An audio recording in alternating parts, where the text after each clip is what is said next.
The first thing we want to be able to do before we get in and start to work within Microsoft Excel is we got to open up the application.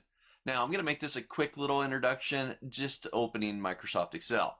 This is maybe something you've done multiple times. If not, here's a couple of ways you can open up the application itself. So right away I've got a shortcut sitting on my desktop. I can just give that a double click. Now you might look at your desktop and say, well, I don't know where Excel's at. Do I currently have it loaded on my system?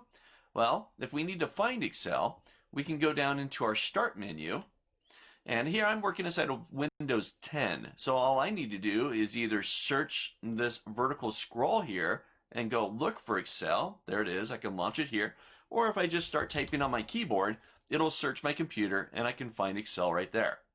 So there are multiple approaches to launching the application, just like you would launch any other application. Word, PowerPoint, Acrobat, whatever. Now you just double click the icon, opens up the application, or go search for it inside of your Start menu.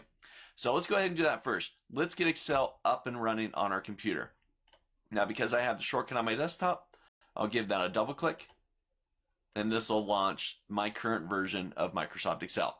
So let's get that up and running. I want to encourage you to follow along with me as we go through these lectures. I found that the best way to learn something new is to right away get your hands in there and start to work with it.